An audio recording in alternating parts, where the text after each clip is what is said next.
45% des Français musulmans considèrent que les attaques terroristes menées par le Hamas le 7 octobre sont, je cite, des actions de résistance contre la colonisation. Et plus de 95% des Français de confession juive, pour ne pas dire 100%, estiment aujourd'hui que les attaques de l'État d'Israël sur les terres palestiniennes, qu'ils ont à ce jour fait plus de 52 586 blessés, dont 8 663 enfants, 19 667 morts, dont plus de 5 350 enfants et au moins 3 250 femmes, ce sont les chiffres de l'UNICEF.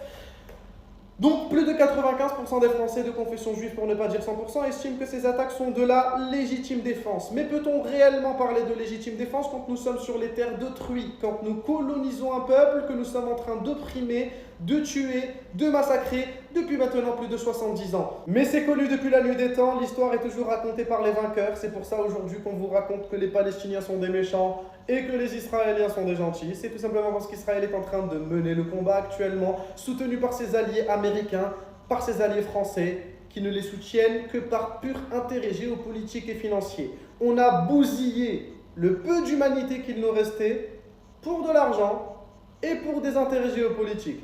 Et tout cela se déroule sous nos yeux, tandis qu'à l'école publique, nous sommes encore en train d'enseigner les dégâts de la Shoah, tandis que nous sommes encore en train de regretter le fait de ne pas avoir sauvé les Juifs durant la Seconde Guerre mondiale et de les avoir envoyés à Auschwitz directement. Mais quelle est la différence entre ce qui s'est déroulé durant la Seconde Guerre mondiale pour les Juifs et ce qui est en train de se dérouler actuellement pour les Palestiniens? Il n'y en a pas. La France fait la même erreur à ne pas soutenir l'opprimé pour des intérêts personnels. Un génocide est un génocide, une abomination est une abomination. Et à mes yeux, il n'y a aucune différence entre le génocide juif en 1945 et le génocide palestinien aujourd'hui. Si, il y a quand même une petite différence. C'est que les Allemands, ils cachaient leurs crimes. Ils créaient des camps de concentration et ils cachaient leurs abominations au reste du monde. Tandis qu'aujourd'hui, les Israéliens sont fiers de leurs crimes, ils les affichent publiquement sur les réseaux sociaux et ils se font soutenir par les grandes nations de ce monde à des fins purement économiques et géopolitiques. Donc pour répondre à notre journaliste mal baisé qui nous sort des statistiques en mode ouais, 45% des Français de confession musulmane cautionnent, ah c'est horrible, c'est très très facile de faire dire aux chiffres ce qu'on veut qu'ils disent. Si je vous dis aujourd'hui que 100% des Israéliens cautionnent le fait qu'il y ait eu plus de 19 000 morts du côté palestinien, dont la moitié sont des femmes et des enfants, alors là les chiffres sont en train de dire que les Israéliens sont des monstruosités bien pires que les nazis. C'est les chiffres qui sont en train de le dire. Ce n'est pas en sortant des statistiques comme celle-ci que vous allez changer le cours de l'histoire, que vous allez inverser les rôles ou bien que vous allez vous donner bonne conscience. Aujourd'hui, il y a un oppresseur et un opprimé. Vous savez qui est qui, mais vous avez fait votre choix.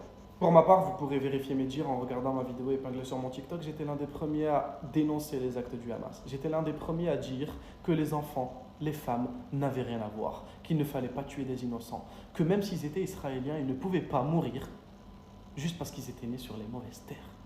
Mais si aujourd'hui, vous cautionnez le fait qu'il y ait des dizaines de milliers de morts, dont la moitié sont des femmes et des enfants du côté palestinien, sous prétexte qu'il y a légitime défense, dans ce cas-là, je soutiens totalement le Hamas. Parce qu'en partant de votre point de vue à vous, le Hamas est en train de se défendre. Ils sont en train de se faire coloniser. Sous vos yeux, sous les yeux de tout le monde. Personne ne dit rien du tout. C'est abominable. Donc si vous cautionnez les dizaines de milliers de morts du côté palestinien, envoyez une cagnotte laitier que je soutienne Hamas. Ça sera avec plaisir.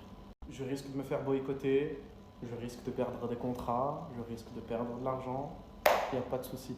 On est né pour Dieu, on mourra pour Dieu. Et on a des principes, des valeurs qui passent au-delà de l'argent, contrairement à vous qui soutenez un peuple criminel pour du papier que vous imprimez, bande de schlag.